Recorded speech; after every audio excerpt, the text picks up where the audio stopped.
Yes, sir. Over to you.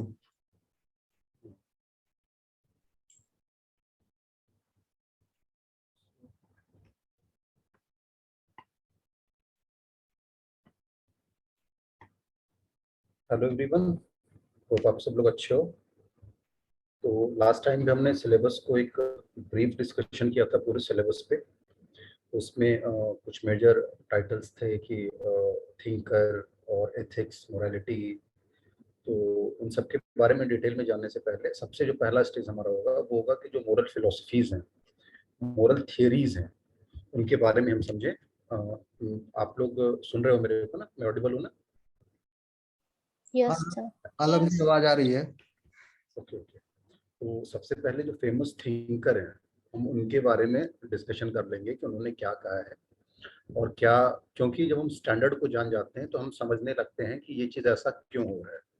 जैसे एक संस्कृत में श्लोक है, लाइक गीता में है ना, कर्मण्य वादिका रास्ते में फलेषु कदाचन। तो उसमें कहा गया कि कर्म ही सुप्रीम है। ठीक है। तो अगर आपसे जैसे किसी ने कहा कि अपना काम करना चाहिए, तो आपसे पूछा क्यों करना चाहिए, तो आप कह सकते हो ना क्योंकि गीता में भी यही कहा गया है। यानी कि गीता आपका क्या हुआ कि एक सेट ऑफ रेफरेंस हो गया, एक स्टैंडर्ड हो गया, जिसके बेसिस पे आप खुद के एक्शन को, खुद के बात को जस्टिफाई कर रहे हो। तो हमें क्या चाहिए स्टार्ट करने से पहले, एथिक्स के बारे में बात करने से पहले, कि जो कुछ रेफरेंस पॉइंट हैं उनको हमें समझना होगा, ताकि उनके बेसिस पे ही हम अपने एक्शन को, या सोसाइटी के एक्शन को, या गवर्नमेंट के एक्शन को, या पुलिस के एक्शन को, या किसी भी एक्सटर्नल अथॉरिटी के एक्शन को हम ये डिसाइड कर सकेंगे कि ये सही है कि गलत है। ठीक है। तो सबसे पहले जो लास्ट टाइम पे हमने आपको एग्जांपल दिया था वहीं से स्टार्ट करते हैं कि you are a famous transplant surgeon and your transplant always work. You have 5 patients and each of whom needs a transplant. One need a heart, one a brain, two need a lung, two need one lung each, one need a liver.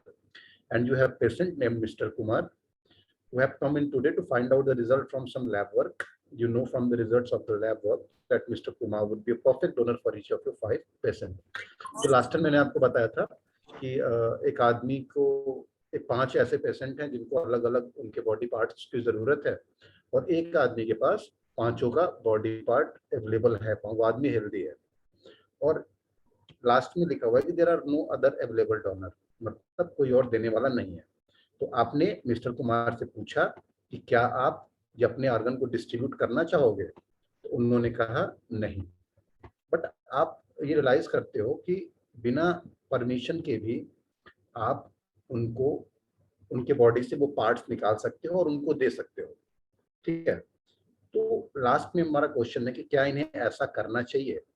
अभी हम इसके answer पे discussion नहीं करेंगे, ये simple एक आपके सामने एक स्टोरी रखी गई है जिसके बेसिस पे जिसको आप समझोगे अलग अलग पर्सपेक्टिव से। अभी के लिए बस आप स्टोरी समझ लो कि आप डॉक्टर है, आपके सामने एक हेल्दी पेशेंट है और 5 ऐसे पेशेंट है जिनको अलग अलग जो उनके बॉडी पार्ट्स हैं, ऑर्गन है, अंग है, उनकी जरूरत है। इनके पास पांचों है और ये चाहें तो ये 5 लाख बचा सकते हैं। आपने इनसे पूछा क्या आप इनको देना चाहोगे, तो इन्होंने कहा कि नहीं। ठीक है। आपके सामने ये एक केस है। अब इसके बाद हम धीरे धीरे आगे समझने की कोशिश करेंगे। अभी केस को बस इतना ही पढ़ो और समझो केस को क्या है। ठीक है। अब देखो, यहाँ बिजनेस एथिक्स से स्टार्ट किया हमने। बिजनेस एथिक्स को छोड़ो, आप बस सिंपल सा ये समझो कि हमें यहाँ एथिक्स के बारे में समझना है। तो जैसे कि डेफिनेशन में मेंशन है कि ये एग्जामिन करता है कि गुड और बैड प्रैक्टिसेस क्या है in context of moral duty. जो नैतिक कर्तव्य हमारा होता है उसके कंटेक्स्ट में कोई भी चीज अच्छी है या बुरी है, इसको हम एथिक्स के फॉर्म में डिफाइन करते हैं। और moral conduct is talk about individual liberty. तो वो कहता है कि आपका जो बिहेवियर है वो सही है कि गलत है। और आप दोनों को जब मिक्स करोगे, बिजनेस के कंटेक्स्ट में लाओ, क्योंकि हमारा, मैंने जब देखा ध्यान से, तो हमारा जो पूरा सिलेबस है वो कहीं ना कहीं बिजनेस, गवर्नमेंट और प्राइवेट स्फेयर, इन पे ज्यादा डेडिकेटेड है। तो इन तीनों पॉइंट्स को आप समझो, ethics, moral conduct and business ethics. Ethics मतलब आपके डिसिप्लिन को, ठीक है, एक मतलब वो एग्जामिन करता है ओवरऑल मोरल ड्यूटी को कंटेक्स्ट मान के, नैतिक कर्तव्य कंटेक्स्ट मान के कि ये सही है कि गलत है। और मोरल कंडक्ट जो होता है वो आपकी बिहेवियर को, आपका जैसे प्रिंस कुशवाहा है, मैंग सर है, स्नेहा है, इनका बिहेवियर सही है कि गलत है, इंडिविजुअल उस पे, वो आपका मोरल कंडक्ट है। और सबसे लास्ट में बिजनेस एथिक्स, ये क्या करेगा, ये प्रैक्टिस और बिहेवियर इन दोनों को एक साथ वो करेगा। आपका बिहेवियर भी कैसा है और वो सोसाइटी में कितना एक्सेप्टेबल है, वो कितना प्रैक्टिसेबल है, इन दोनों को भी एक साथ ये डिस्कस करेगा। ठीक है, ठीक है। अब देखो एथिक्स, इसका जो मोरल, जो हम इसको जब हम डिवाइड करते हैं एथिक्स को, तो हम देखते हैं कि इसके दो मेजर ब्रांचेस हैं। एक है डिस्क्रिप्टिव एथिक्स, दूसरा है नॉर्मेटिव एथिक्स। तो डिस्क्रिप्टिव एथिक्स में हमारा एक सिंपल सा पर्पस होता है ये समझने का कि ये है क्या, लाइक व्हाट इज। जैसे सच बोलो, आपने बता दिया सच बोलो, व्हाट इज क्या है, सच है, या मतलब अहिंसा परमो धर्म, ये आपने ने एक बताया कि है क्या, अभी चल क्या रहा है, उसका डिस्क्रिप्शन कर रहे हैं। उस जिस भी आप कैरेक्टर्स को या जिस भी आप केस को स्टडी कर रहे हो, उसमें आप जिस केस को लिस्ट करते हो कि व्हाट इज, बट जैसे ही आप बात करोगे व्हाट शुड बी, तो वो आपका नॉर्मेटिव एथिक्स में, इसका मतलब कि क्या होना चाहिए, ये आपकी नॉर्मेटिव एथिक्स के बारे में आप तब डिस्कस करते हो। गांधी का एक बहुत फेमस कोट है जिसमें वो कहते हैं difference between what is and what should be is reality और इज डेवलपमेंट। ऐसे समझो, व्हाट इज, मुंगेर में अच्छी रोड नहीं, मुंगेर में रोड है, this is what is, this is the description. But Munger में अच्छी रोड होनी चाहिए, व्हाट इट शुड बी, ये आपका नॉर्मेटिव एथिक्स की बात करता है। तो आप सिंपल सा देखो कि नॉर्मेटिव एथिक्स जो है वो एक स्टैंडर्ड, एक आइडियलाइज सिचुएशन, एक सोसाइटी की बात करेगा। ठीक है, ठीक है। अब देखो, अब इतना कुछ करने के बाद हमारे सामने ये आता है कि क्या हमारे लिए स्टैंडर्ड है, हम जो हमारा कंसाइंस है वो हम वहां से कैसे डिसाइड करें कि हमारे लिए सही है कि गलत है। अब जैसे मैं कहूँ कि कोई भी एक पर्सन है, जैसे प्रिया कुमारी है, अब वो क्यों और कहाँ से डिसाइड करेंगे कि कोई चीज सही है गलत है, कौन बताएगा इनको। तो यहाँ पे जो इंडिविजुअल कंसाइंस है, इसको कंट्रोल करने वाले, जैसे आपका इंडिविजुअल कंसाइंस कई सारे फैक्टर्स उस आपको कंट्रोल करते हैं। तो कौन कौन कंट्रोल करता है देखो, जैसे फेलो वर्कर, ये उनके बिहेवियर को देख के हमारा जो कंसाइंस है वो डिसाइड करता है कि हमें क्या करना है। जैसे ऐसे समझो कि सारे के सारे वर्कर सही से सही टाइम पे काम कर रहे हैं, और एक आप हो कि आप काम ही नहीं करते हो, तो आपको अंदर से ये कंसाइंस आएगा कि I am not doing good. ठीक है, सिमिलरली जो दूसरा इंपॉर्टेंट अथॉरिटी है, जो एंटिटी है जो आपके कंसाइंस को कंट्रोल करता है, वो है आपकी फैमिली, इसमें बताने की जरूरत नहीं है। और फेलो वर्कर से रिलेटेड है यहाँ पे फ्रेंड्स।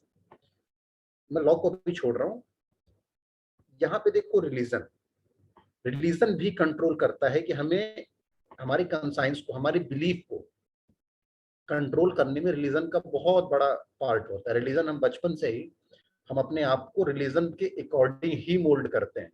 स्पेशली आप जैसे देखो, मैं किसी एक रिलीजन का एग्जांपल लूं, जैसे आप सपोज करो इस्लाम। ठीक है, तो इस्लाम में आपने बचपन से कोई फेथ, आपको बचपन से बताया गया है कि अल्लाह इज सुप्रीम, और बकरीद पे इसका सेक्रीफाइस करना चाहिए। जैसे आप हिंदुइज्म में ही लो, अब तो नहीं होता बट पहले नवरात्रि में भी सेक्रीफाइस होता था। तो रिलीजियस बिलीफ जो है कि ये चीजें ऐसी होनी चाहिए, ये अच्छी है, ये बुरी है, ये बहुत कुछ मैटर करता है, बहुत बड़े एंड पे डिसाइड करते हैं कि हमारा जो इंडिविजुअलिस्टिक कंसाइंस है वो कैसा होगा। फिर सब जानते हैं कि सोसाइटी का बहुत बड़ा रोल होता है। ठीक है, इसीलिए अरिस्टोटल ने कहा था कि man is a social animal, like man is animal. अगर आदमी को सोसाइटी देखने वाली ना हो, आदमी के ऊपर किसी का कंट्रोल ना हो, तो ये आदमी का बिहेवियर भी वैसा ही होगा जैसे अदर एनिमल्स का है। लेकिन इट्स अ सोशल एनिमल जो समाज में रहता है, और समाज में रहने से क्या होता है कि सामाजिक जिम्मेदारियां भी उसके ऊपर आती हैं। जब सामाजिक जिम्मेदारियां उसके ऊपर आएंगी तो ऑब्वियसली वो क्या करेगा, फिर उसके कंसाइंस को वो चीज कंट्रोल करेगा। अब देखो लॉ, लॉ आपके कंसाइंस को कैसे कंट्रोल करता है। जैसे देखो मैं एक कंटेम्परेरी एग्जांपल दे रहा हूँ, I don't know exact case क्या है उसका, मैंने उसको फॉलो नहीं किया है। There was a incidence of rape case in Munger, am I right sir, Mayank sir? Hello Mayank yes sir? Sir. हाँ हाँ सही बोल रहे हैं। Yes yes, so there was a case. तो लॉ है ऑलरेडी अंडर सेक्शन 376 और 476 कुछ ऐसे ही है, जो आपके हरासमेंट को या रेप चार्जेस के अगेंस्ट जो हमारे आईपीसी में है चार्जेस कि इनको ये पनिशमेंट होना चाहिए। सिमिलरली पॉस्को एक्ट है, जहाँ पे आप अगर चाइल्ड और जो चिल्ड्रंस उनका आप सेक्सुअली अब्यूज करते हो, तो वो लॉ बनाए गए कि ये चीजें नहीं करनी है आपको, अगर आप ऐसा करते हो तो आपको दंड दिया जाएगा, पनिशमेंट दिया जाएगा। तो एक जो जिम्मेदार आदमी, एक शरीफ आदमी, एक जो सेल्फ कंसाइंस वाला आदमी है, वो लॉ के अकॉर्डिंग अपने कंसाइंस को कंट्रोल करता है। जैसे आपको किसी पे गुस्सा आता है तो भी आप उसको, आपके पास गन है तो भी आप उसको डायरेक्टली शूट नहीं करोगे। क्यों? क्योंकि जो मेजर चीज हमारे माइंड में आता है कि अगर हम उसको मारेंगे तो there is a penal provision under section 302 of Indian penal code and penal procedure code, फिर आपको सजा हो जाएगी। तो कहीं ना कहीं लॉ क्या करता है कि एक हैमर की तरह, एक हथौड़े की तरह काम करता है, और उसके बेसिस पे हम अपनी कॉन्साइंस को भी, हमारा जो कंसाइंस भी होता है उसके थ्रू रेगुलेट होता है। सिमिलरली मैंने आपको लास्ट टाइम पे एग्जांपल दिया था कि कैसे कंट्री और रीजन जो है, हर जगह की बिलीफ अलग अलग होती है, तो वो कैसे उससे कंसाइंस को कंट्रोल करता है। तो ये मतलब एथिकल नॉर्म्स जो हैं, जो क्या एथिक्स है, वो उसको हम कहाँ से डेराइव करते हैं, ये सब उसके बारे में यहाँ पे हमने स्लाइड में बात की। ठीक है, अब देखो सबसे इंपॉर्टेंट क्वेश्चन है कि एथिक्स, लॉ, ये दोनों सेम चीज हैं, दोनों अलग अलग हैं, और दोनों अगर अलग अलग हैं तो क्यों हैं, और सेम है तो क्यों है, और सेम है तो एथिक्स और लॉ को अलग अलग क्यों ट्रीट करते हैं। आप इस ग्राफ को यहाँ से ध्यान से देखो तो दिखाया है कि एथिक्स है और लॉ है, एक छोटा सा पोर्शन यहाँ पे है जो ओवरलैप करता है।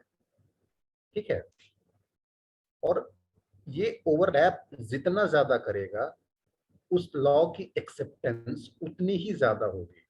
कहीं ना कहीं लॉ हमको लोग नहीं मानते, उसके पीछे रीजन भी ये है कि वो एथिकल नहीं है। जैसे एक मैं आपको एक कंटेंशियस एग्जांपल दूं कि कॉन्स्टिट्यूशन कहता है कि there should be equality, absolute equality. Constitution छोड़ो, या फिर मतलब एक हमारा रिलीजियस बिलीव है कि सबको हमें बराबरी से हमें ट्रीट करना है। लेकिन लॉ कहता है, लॉ मतलब कॉन्स्टिट्यूशन जैसे कहता है कि यू कैन गिव या provide reservation to those candidate who are not very well off. तो एथिक्स कहता है कि सबको बराबर करो, लेकिन लॉ क्या कहता है कि हाँ ठीक है बराबरी तो है, लेकिन किसी को हमें सपोर्ट करना है तो हम उसको सपोर्ट, मतलब उसको हम प्रिविलेज प्रोवाइड करेंगे ताकि वो अच्छे से सेम सोसाइटी में आके फाइट कर सके। इस जो कंसेप्ट होता है जैसे रिजर्वेशन है ना, उसको हम क्या करते हैं कि एरिस्टोटेलियन प्रिंसिपल ऑफ इक्वालिटी के आधार पर जज करते हैं। अरिस्टोटल कहते हैं कि बराबर को बराबर ट्रीट करना चाहिए, मतलब जो लोग एक जैसे हैं हम उन्हीं को बराबर ट्रीट करेंगे, यानी कि equal treatment under equal circumstances. Example, जैसे मैं हूं, मयंक सर हैं, हम दोनों क्या हैं, कॉलेज में, यूनिवर्सिटी में असिस्टेंट प्रोफेसर हैं, हमारी इनकम नियरली सेम है, सब कुछ हमारी जो फैमिली कंडीशन है वो सेम है। ऐसे केस में हम दोनों को इक्वल ट्रीट किया जाना चाहिए, ना कि मैं हूं और श्रीनेश है। श्रीनेश की अभी जो इंडिविजुअल अर्निंग है, स्टूडेंट है, आई डोंट नो कितना उनकी अर्निंग होगी, मैं मानता हूं कि ठीक है इट्स 0। तो फिर वैसे केसेस में हम दोनों को इक्वल ट्रीटमेंट मिले, ऐसी एक्सपेक्टेशन सोसाइटी से नहीं की जा सकती। रिजर्वेशन देने के पीछे भी जो लॉजिक है गवर्नमेंट का वो यही है कि since they are not equally placed, उस केस में हम दोनों को अनइक्वली ट्रीट कर सकते हैं कि जो सोसाइटी में थोड़ा वीक है उसको हम सपोर्ट दें।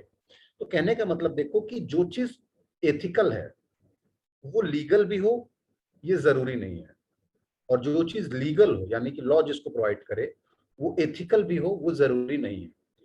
ये जो ओवरलैपिंग पोर्शन है, ये जितना ज्यादा ओवरलैप होगा उस लॉ को का जो इम्प्लीकेशंस होगा वो उतना ज्यादा अच्छा होगा। जैसे आप समझो, लॉ क्या करता है ना कि एक जो सामने दिख रही चीजें उसकी बात करता है। जैसे लॉ ने कहा कि ट्रैफिक है, आपको ट्रैफिक का रूल फॉलो करना है, आपको ट्रैफिक का रूल फॉलो करना है। आपने देखा कि ट्रैफिक दोनों साइड रुका हुआ है और बीच में अचानक से कोई लड़की बेहोश होकर गिर गई, तो लॉ कहता है कि आपको ट्रैफिक नहीं ब्रेक करना है, लेकिन एथिक्स कहता है कि आप जाइए और तुरंत उसकी हेल्प करिए। तो आप एथिकल तो हुए, लेकिन हो सकता है आपको उस चीज के लिए पनिशमेंट भी मिल जाए। ठीक है, कोशिश की जाती है कि एथिक्स और लॉ को एकदम इम्पोज करके रखा जाए, सेम टू सेम रखा जाए। लेकिन चूंकि एथिक्स का डायमेंशन बहुत कॉम्प्लेक्स होता है, तो हम लॉ फॉर्मुलेशन के टाइम एज सच कॉर्पोरेट नहीं कर पाते। अब तक कोई डाउट? अब तक कोई डाउट किसी को? देखो यहाँ पे सिंगल लाइन लिखी हुई है कि law represent ethical ethical minimum, यानी एथिकली वो एथिकल भी हो और मिनिमम लेवल पे उसका हिंड्रेंस हो, ताकि ज्यादा वो प्रॉब्लम ना क्रिएट करे। अब तक कोई डाउट किसी? No sir. कोई डाउट? No sir. ठीक है, देखो यहाँ पे ना ये मोरालिटी का डेफिनेशन है, तो इसको आप पहले से जान चुके हो क्या है।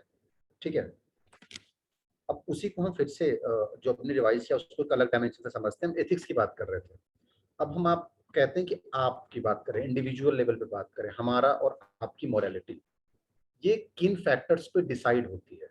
ठीक है, क्या स्टैंडर्ड होना चाहिए, हमारे सामने स्टैंडर्ड क्या क्या है। तो सबसे पहले जो एरियाज जो मोरालिटी को डिटरमाइन करती है या डिसाइड करती है, वो है रिलीजन, धर्म हमारा। ठीक है, और द रिलीजन क्या होता है? It is the relation between hours and जिसको हम वर्शिप करते हैं, जो सुपर नेचुरल बीइंग है। हम आगे आपको ये भी बताएंगे कि रिलीजन को ही स्टैंडर्ड क्यों नहीं मानना चाहिए। दूसरा, नेचर। नेचर मतलब, अब देखो नेचर और रिलीजन या गॉड को सेम मत समझो। नेचर जो भी, जैसे हमारा एनवायरमेंट है, जो लिविंग बीइंग्स हैं, उनको हम नेचर या मतलब प्रकृति की बात कर रहे हैं, बट रिलीजन क्या है, उसमें हम भगवान की बात कर रहे हैं।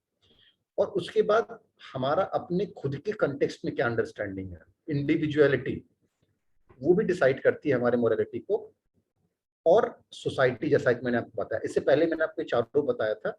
यहाँ पे ये देखो कि ये चारों इंटरप्ले, ये चारों आपस में इंटरैक्ट होते हैं। ठीक है, ऐसा नहीं है कि इंडिविजुअली सब अपना अलग अलग क्रिएट कर रहे हैं, ये सारे के सारे इंटरैक्ट करते हैं और उसके बेसिस पे मोरालिटी को ये डिटरमाइन करते हैं। ठीक है, देखो अब नेक्स्ट हमारी जो क्वेश्चन हमारे माइंड में आने चाहिए कि ये मोरालिटी का कंसेप्ट आया कहाँ से, क्यों आया। भाई हम तो पहले रह रहे थे, आदि मानव थे ना, हमारे पास नॉलेज था क्या करना है कैसे करना है, कपड़े पहनने की टेंशन नहीं, जो मिला खा लिया, जो जहां मिल गया सो लिए, जिसको मारना है मार दिया। तो एक कोई एकदम नोमैडिक सोसाइटी थी, एकदम प्रिमिटिव ट्राइबल सोसाइटी थी। तो फिर ये आया कहाँ से सब सारा कंसेप्ट। ठीक है, सो देखो फिर क्या होता है कि कहीं ना कहीं आप देखो जो मोरालिटी की ओरिजिन हुई, जैसे जैसे रिलीजन का डेवलपमेंट हुआ, वैसे वैसे मोरालिटी उसके साथ आती गई। तो ये मान लिया गया कि it is given by super natural being. Super natural being मतलब गॉड ने दिया है। जैसे आप इस्लाम फॉलो करते हो, तो मोरालिटी सबसे पहले आपकी जो मोरल बुक है कुरान, आप देखो उससे डिराइव करते हो मोरालिटी। सिमिलरली जो हिंदूज हैं, वो उनके जो अपने टेक्स्ट हैं लाइक रामायण, महाभारत, गीता, उनसे डिराइव करते हैं। तो जो पहला हम जो देखते हैं ओरिजिन मोरालिटी की कहाँ से आती है, तो वो सबके सब जो हमारे सुपर नेचुरल बीइंग्स हैं। क्योंकि उस टाइम क्या था कि सारे आदमी एक जैसे थे, जिनको कुछ नहीं पता था करना क्या है। ऐसे में से कोई एक आदमी, जैसे शहीद प्रोफेट या लॉर्ड रामा, वो आते हैं और ये स्टैंडर्ड सेट करके जाते हैं। तो हम ये मान लेते हैं कि हाँ, उन्होंने जो किया वो मोरल था, उन्होंने जो टीचिंग्स दी हैं वो मोरल है। उसके बाद फिर हम कहते हैं कि ये हमारे नेचर के साथ अंडरस्टैंडिंग पे, जैसे आप समझो कि कोई छोटा पेड़ था, आपने क्या किया, ऐसे जाते जाते उसको पैर से तोड़ दिया, वो पेड़ डिस्ट्रॉय हो गया। फिर आपने देखा कि एक पेड़ था, आपने उसको नहीं तोड़ा, कुछ दिनों बाद वो फल दे रहा है। तो एक हमारे अंदर मोरालिटी आई कि अगर हमने उसको डिस्ट्रॉय नहीं किया होता तो वो हमारे लिए अच्छा होता, इंडिविजुअल के लिए, हमारे लोगों के लिए अच्छा होता। तो नेचर के साथ जो हमारी अंडरस्टैंडिंग है, उसकी बेसिस पे मोरालिटी ओरिजिन की मोरालिटी की ओरिजिन हुई। ठीक है, और एक तीसरा जो स्कूल है वो ये कहता है कि इसमें हमारा कोई रोल ही नहीं है, ठीक है, ये ह्यूमन बीइंग के इंडिपेंडेंट इसकी ओरिजिन है, it's just a part of furniture, like world में जो कुछ होता आ रहा है उसी को हम स्टैंडर्ड मान के चल रहे हैं, इसमें इंडिविजुअल और हमारा कोई रोल ही नहीं है, ठीक है। तो ये बस ऐसे समझो कि समझने के लिए ये स्लाइड थी कि आखिर मोरालिटी की ओरिजिन है कहाँ। तो आप यहाँ पे आप दो डिस्क्रिप्शन दे सकते हो कि पहला ये हमारा जो ये फैब्रिक ऑफ नेचर है वहां से मोरालिटी आई, और दूसरा जो था कि सुपर नेचुरल बींग्स है उन्होंने हमें बताया कि कैसे मोरल रहना है, क्या रहना है, ठीक है। अब देखो, रिलीजन को ही क्यों ना मान लिया जाए कि वही मोरल है। जैसे कल को ये ऐसा हो जाए कि कुरान में जो लिखा हुआ है वही मोरालिटी है, उसी को हमें फॉलो करना है और उसके इतर हमें कुछ नहीं सोचना है, या कल को कहा जाए कि गीता के इतर हमें कुछ नहीं सोचना है, जो गीता में वही मोरल है। तो क्यों ऐसा नहीं होना चाहिए, क्यों मोरालिटी को पूरी तरह रिलीजन के ऊपर नहीं छोड़ देना चाहिए? क्यों?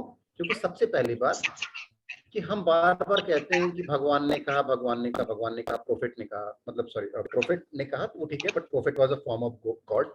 तो ये तो पहले यही प्रूफ नहीं है कि जिसकी बात हम कर रहे हैं, हम राम की, कृष्ण की बात कर रहे हैं, वो है कि नहीं। या हम प्रोफेट को मानते हैं कि ठीक है prophet was messenger of God, तो प्रोफेट सच में मैसेंजर ऑफ गॉड थे या नहीं, ये किसको पता है? ये तो हमारी बिलीफ है ना। जैसे आप मुस्लिम्स है तो ये आपकी बिलीफ है कि प्रोफेट की टीचिंग अच्छी है, और कोई हिंदू है तो वो कहता है कि राम और कृष्ण की टीचिंग ही सही है, सिख बोलेगा गुरु नानक देव है उनकी टीचिंग सही है, क्रिश्चियन बोलेगा कि जीसस की टीचिंग सही है। तो पहले तो सब आपस में ही लड़ जाएंगे कि हमारी टीचिंग सही है, क्यों? क्योंकि हमारे गॉड ने कहा है। तो भाई पहले आप ये तो प्रूव करो ना कि आपके गॉड थे ही, और वो गॉड जिसको आप मानते हो वो सच में गॉड के मैसेंजर थे कि नहीं, ये तो आप समझो पहले, ठीक है। और दूसरा, कोई भी चीज, कई सारे ऐसे एग्जांपल हैं कि आप रिलीजियस ना होके भी आप मोरल हो सकते हो। जैसे समझो कि कोई रिलीजन है, वो ये कहता है कि आपको मूर्ति पूजन करना है, बट मैं मूर्ति पूजन नहीं करता लेकिन मैं अच्छी चीजें करता हूँ, मैं रिलीजन को नहीं फॉलो करता हूँ। जैसे आप बात करें कबीरदास, कबीरदास को ये माना जाता है कि उनको नास्तिक कहते हैं कि भाई वो निर्गुण उपासक थे, नॉट नास्तिक एग्जैक्टली, निर्गुण उपासक थे, वो गॉड के एग्जिस्टेंस वगैरह को उतना नहीं मानते थे। लेकिन उसके बाद भी जब हम उनकी स्टडी करते हैं तो उनको बहुत ऊपर रखते हैं। वो रिलीजियस भी नहीं थे लेकिन फिर भी वो मोरल थे। कहने का मतलब कि मोरल होने के लिए जरूरी नहीं कि आप किसी रिलीजन को फॉलो ही करें। तो ये दूसरा रीजन भी है कि हम रिलीजन के ऊपर पूरी तरह डिपेंडेंट नहीं हो सकते, ठीक है। और रिलीजन की जो फाउंडेशंस हैं, रिलीजन की जो बातें हैं, वो एथिक्स हैं, ठीक है, वो उनको आप एथिक्स के बेसिस पे जज ही नहीं कर सकते। और जो सबसे बात की बात है, सबसे बड़ी बात जो मैंने आपसे कहा कि विच religion will be would be best ethically, तो कोई कहेगा हिंदू बेस्ड रहेगा, कोई कहेगा इस्लाम बेस्ड रहेगा, कोई कहेगा क्रिश्चियनिटी रहेगा, कोई कहेगा जोरेस्ट्रियन रहेगा, कोई सिखिज्म रहेगा। तो कहने का मतलब कि इस डिबेट को हम रिजॉल्व ही नहीं कर सकते। और उसके बाद कौन सा रिलीजन बेस्ट है हम ये कैसे डिसाइड करेंगे? तो ये स्लाइड आपको ये बता रही थी कि हमें सिर्फ जो हमारा रिलीजन है उसी के ऊपर अपनी मोरालिटी क्यों नहीं डिसाइड करनी चाहिए, हमें रिलीजन के ऊपर उठने की क्यों जरूरत है कि एथिकल और मोरालिटी जो पर्सपेक्टिव उसको समझने के लिए। तो ये स्लाइड में मैंने आपको बताया कि क्यों रिलीजन और एथिक्स दोनों एक्सक्लूसिव एक दूसरे के सेम नहीं हो सकते। अगर आपका रिलीजन पूरी तरह आपको एथिक्स, एथिकल बातें, मोरल बताता है तो देन इट्स गुड, बट जैसे ही आप फिर उसी रिलीजन को फॉलो करना स्टार्ट करते हो तो फिर जो अदर रिलीजन की गुड चीजें होती हैं आप उनसे कहीं ना कहीं खुद को दूर कर लेते हो, ठीक है। अब देखो एथिक्स क्या है, ये सेम वही डेफिनेशन है, क्या सही है क्या गलत है, क्या अच्छा है क्या बुरा है, ठीक है। A question of conduct, ethics talks about a question of conduct, आप कैसा करते हो, क्या करते हो, आपकी वैल्यूज कैसी है, आपको कैसा होना चाहिए, ठीक है। तो आप जो पहले दूसरे देखो, what should be, what is your conduct and what's the question of your value, ये दोनों के दोनों क्या है, कंसेप्चुअल है। ये आपके डिस्क्रिप्टिव एथिक्स की बात करते हैं जो मैंने आपको पहले बताया था। लेकिन जैसे ही हम कहते हैं what kind of person ought to be, it become practical as well as normative ethics. तो आपको जो पिछले स्लाइड्स मैंने इसमें समझाया था कि what is difference between normative ethics and descriptive ethics, वो देखो वहां पे वो चीज क्लियर हो रही है। Descriptive ethics, normative ethics. वो descriptive ethics is about what is your conduct, what question is what is your value. लेकिन जैसे ही हम नॉर्मेटिव एथिक्स की बात करते हैं, ये उन्हीं एथिक्स के प्रैक्टिकल एप्लीकेशन की, व्यवहारिक बातों पे बात करता है कैसा होना चाहिए। ठीक है,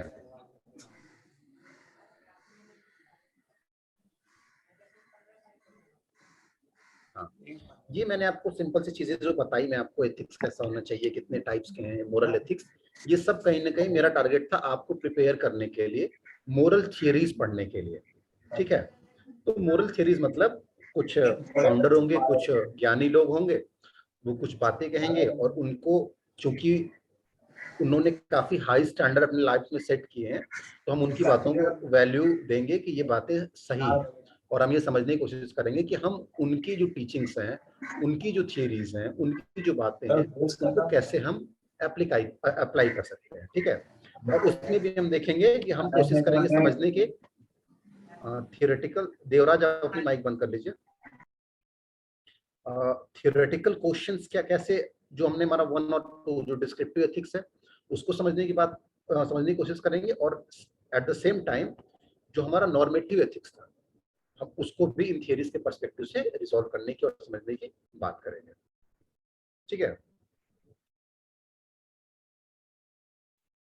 देखो, अब जैसे कोई भी चीज मोरल है या नहीं, उसको समझने के लिए सबसे पहले समझो कि एटलीस्ट उसमें 3 एंटिटी होते हैं। 3 एंटिटी मतलब 3 मेजर पार्ट्स होते हैं, पर्सन, एक्शन, कंसिक्वेंस। जैसे एग्जांपल लेता हूं कि देवराज है, देवराज इज अ पर्सन, उन्होंने कुछ किया, उसका कुछ आउटपुट आया, तो ये 3 बेसिस पे हम मोरालिटी को डिसाइड करते हैं।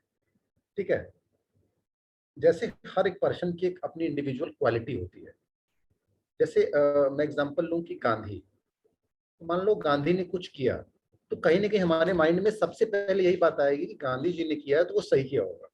फिर हम समझने की कोशिश करते हैं कि उन्होंने क्या किया, एक्शन क्या था उनका, क्या किया उन्होंने, और जो किया उसका रिजल्ट क्या आया, कंसिक्वेंस क्या आया।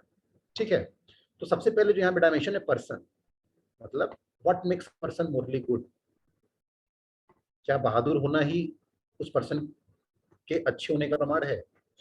ठीक है, और दूसरा उस पर्सन का इंटेंशन क्या है, वो ऐसा काम कर क्यों रहा है।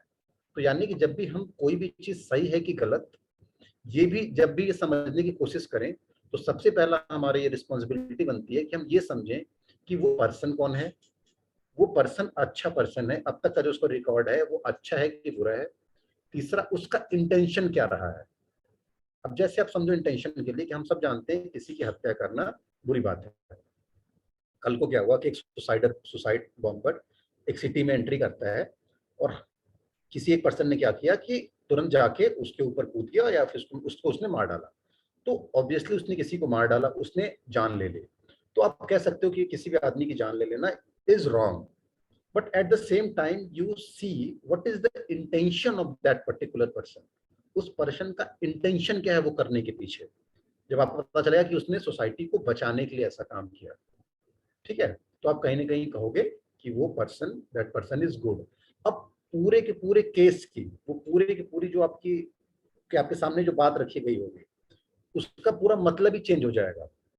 यही उस आदमी को मारने वाला खुद एक सुसाइड बम्बर होता है, और वो इसलिए उसके ऊपर कूदा होता है कि यहाँ पे भीड़ ज्यादा है इसलिए यहाँ पे ब्लास्ट कर दो। देन वो पर्सन वहां पे नेगेटिव पर्सन होगा, पूरा केस बदल जाएगा।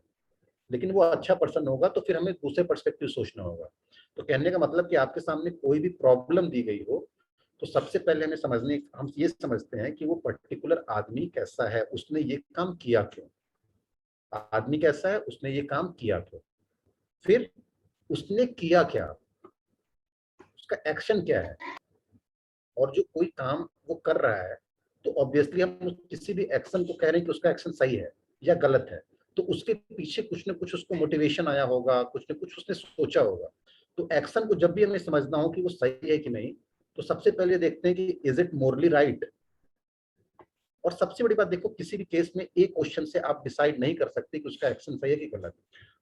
Means what makes action Morli right, उसका इंटेंशन क्या था उस एक्शन को कंसिडर करने के लिए, क्या एक्शन ही डिसाइड करते कॉन्सिक्वेंसेस को। ये तीन बातें आपको यहाँ समझनी है और इसके बेसिस पे हमें किसी भी केस को अप्रोच करना है। और सबसे लास्ट में कंसिक्वेंस, कंसिक्वेंस मतलब परिणाम।